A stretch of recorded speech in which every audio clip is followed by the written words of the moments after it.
ñuy wax bilan immatériel pourquoi ma jël indicateurs yooyu nga xamante ne ay organisation internationale ñoo koy def parce que wax na ko ñun amul sondage fii suñu laajee Ismaïla Madior mu wax li ko neex suñu laajee keneen mu wax li ko neex mais amul y a pas un indice synthétique de satisfaction loolu moo taxoon ma jël données yoo xamante ni soo tapé tout de suite internet état de la gouvernance au Sénégal d'après telle organisation ou telle norme ou tel système nga gis ko loolu au moins c'est objectif c'est vérifiable maintenant chacun peut avoir son avis mauvaise gouvernance ñii ne bonne gouvernance kooku ku nekk da ngay wax rek sa xalaat mais je parlais de instruments yi nga xamante ni am nañu wala système yi nga xamante ni dañuy mesurer la gouvernance wax ci seen xalaat beneen bi ci topp mooy dama bëggoon tamit vraiment saluer Sanogo parce que xawma ko woon tey laa ko découvrir mais am naa cofeel ci moom comme universitaire daf may fàttali il y a quelques années bi ma nekkee universitaire di dem ci débat yi su ma pare woon dañ doon wax waa mais kii fan la far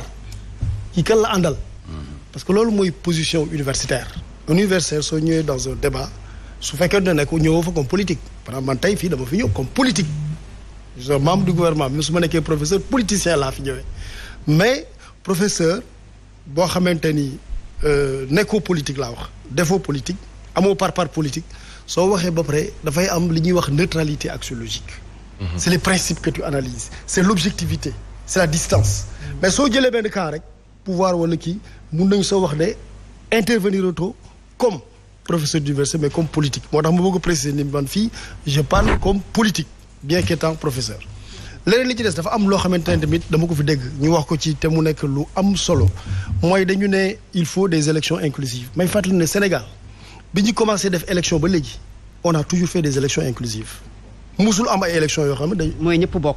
ñëppay bokk sous réserve ñoom Ousmane Sonko. sous réserve du respect de la non c'est pas le nom qui est important Fatou Abdou mun na bañ a bokk ci élection bi inclusive si Fatou Abdou ne remplit pas les conditions posées par la loi mais du ci bokk. Absolument. C'est tout donc élection inclusive du on est combien 18 millions de Sénégalais 18 millions yëppay bokk wala ku bëgg a bokk da ngay bokk non ku bëgg a bokk da ngay bokk sous réserve du respect des conditions qui sont exigées par la loi.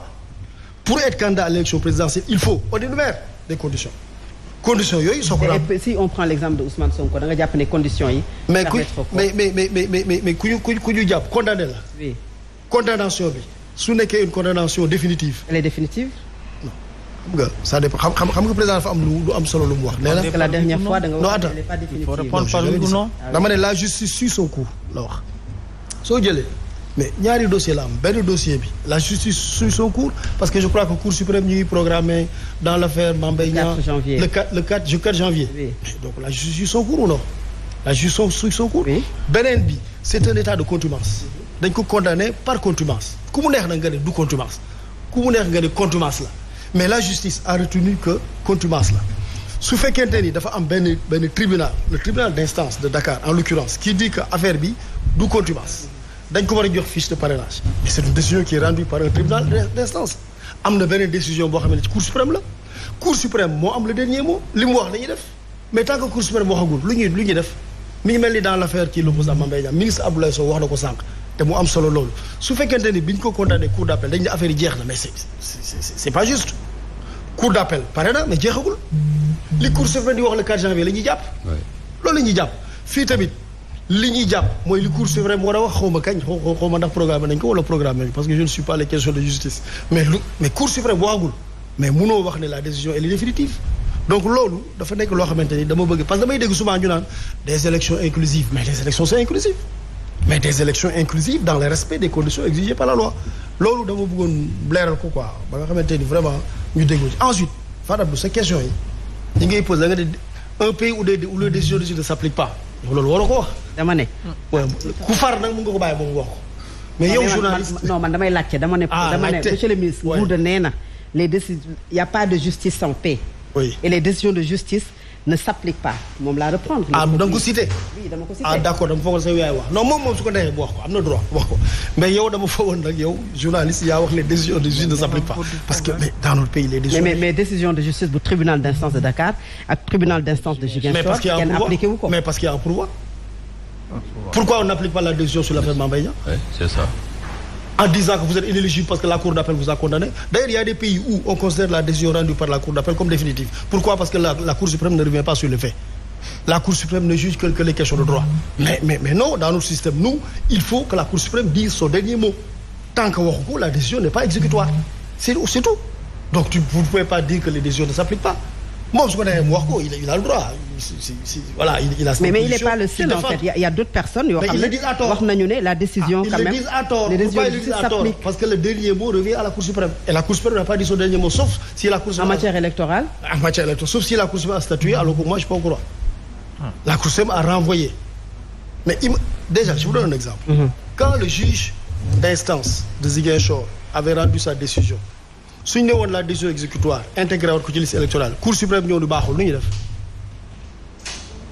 ñuy def kon ñu ne juge Ziguinchor bi nee na ñu réintégré la on le réintègre tout de suite Cour suprême ne non baaxul renvoyé devant un autre tribunal. moo tax il faut avoir la patience et ça c'est la justice. Et quel est l'intérêt de l'État maanaam dem ci mbir yi dossier bi xaaraat. C'est l'intérêt pour le droit. C'est l'intérêt pour le droit. On est candidat à l'élection présidentielle quand on remplit les conditions formulées par le droit. ku ñu respecté wul droit bi dañu la bàyyi état loolu mooy rôle état mooy Fatou Abdou dafa bëgg a nekk candidat mais dañuy xool ndax na respecté su fekkee ne dafa ay procédure contre elle pardon en l'occurrence xaw ma ndax bu nga nekk sax candidat à l'élection présidentielle mais dañuy xaar ba mu am loolu bu leen wax sant wala Fall Ndiaye Diop c'est pas la personne qui est importante.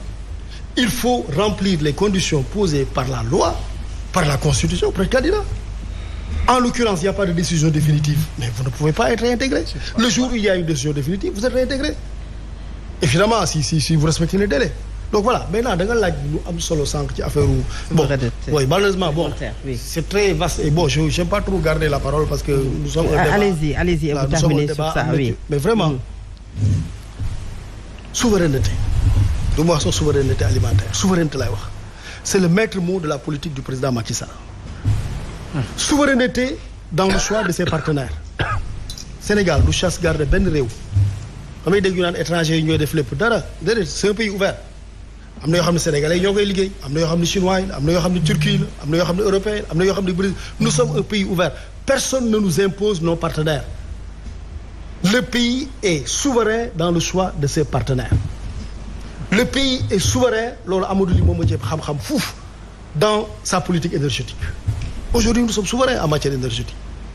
On est parti de 500 mégawatts à aujourd'hui on est à plus de pratiquement 2000. 1780 avec un mix énergétique parce qu'on est autour de 30%, 31% même de solaire. Souveraineté énergétique am na fii ay réew yoo xamante ne dañuy jënd énergie ci yenn réew yi du ma citer tur dañuy jënd énergie ñun notre souveraineté énergie dafa nañ ko. Notre souveraineté pharmaceutique. Aujourd'hui, nous sommes en Afrique, un des rares pays en Afrique au sud du Sahara, où on fabrique des vaccins. Ça, c'est la souveraineté pharmaceutique. Soo jëlee agriculture, toutes les spéculations agricoles de 2012 à maintenant ont été triplées.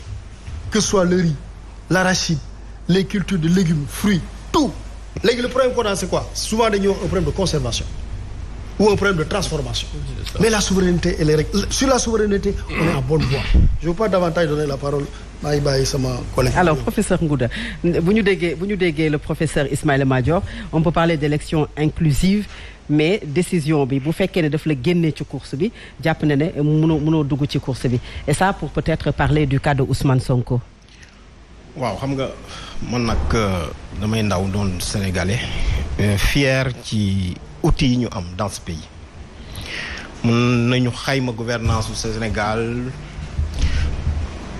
bu fu fekkee forum civil bu Sénégal dafa wax man dama koy déglu parce que ñi ko ŋànk ci Sénégal li ñuy yeewoo fi li ñuy juddoo di fi liggéey quelqu'un comme Birahim Seck c'est quelqu'un de crédible su waxee man damay jàpp ni li mu wax ni xayma yu wóor la foofu lay njëkk a commencer. C'est-à-dire que ce sentiment de mépris à l'égard des Sénégalais et des Sénégalais qui travaillent pour ce pays qui ont l'amour de ce pays man ma pose problème maanaam amul daal benn outil bu baax wala ñëpp ñu mën a wax ci gouvernement bi ça veut dire que en réalité donc li gouvernement di def ñun mënuñu cee wax wala ñi nga xamante ne c'est des gens neutres ñoo xamante ni ñi parfois sax ils n'ont que leur larme à offrir à ce pays bu ñu waxee sax kenn waru ko dégg bu ñu ñëwee rek si l'affaire Prodac Birahim Seck a pris sa responsabilité bind ni problème mu 36 milliards la ku mel noonu su waxee état dafa war a wax ni ah lii kat kon dañ koy saytu dañ ko soofantal et pourtant Ousmane Sonko loolu la wax beneen bi si topp nag li nga wax moom aussi su ko neexee mu ne nga ne ko quel est l'intérêt mu ne c'est pour le droit mais ma yokku ci mais à condition que le droit n'y prenne pas une minuscule. Man am na loo xamante ne du ma ko wàcc parce que je ne vis pas en marge de ce que j'enseigne mooy lan mënumaa jàngale yoon ba pare di lu ci lu terre à terre may def n'est-ce pas ay confusion entre les matières en droit en matière pénale laa wax en matière pénale foofu il faut ñu respecter les droits de la défense jusqu'à l'épuisement des voies de recours. 2012 dans l'affaire Bakary Keïta benn policier dañu ko jiiñ ñi dafa def faute ñu condamné ko en première instance rek le ministre Ousmane Ngom mais da koy ràjji bu mu demee yóbbu ko Cour suprême daf ni ko mënoo ko parce que en matière pénale la ñu nekk da ngay bàyyi ba ñu yegg si n'est-ce pas ci Cour suprême mais en matière administrative pour qu'une décision n'est-ce pas fasse l'effet suspensif il faut qu'un texte le prévoie.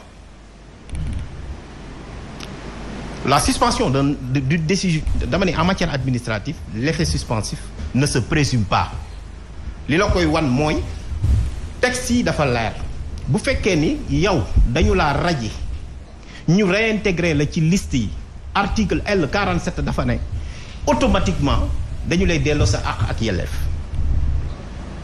la preuve loolu moo tax sax foofu amul appel pour voilà beneen bi ci topp mooy suñu la génnee même soo demaatee ñu ñàkk loola du ñu la génne ci liste yi de parce que possibilité am na parce que conseil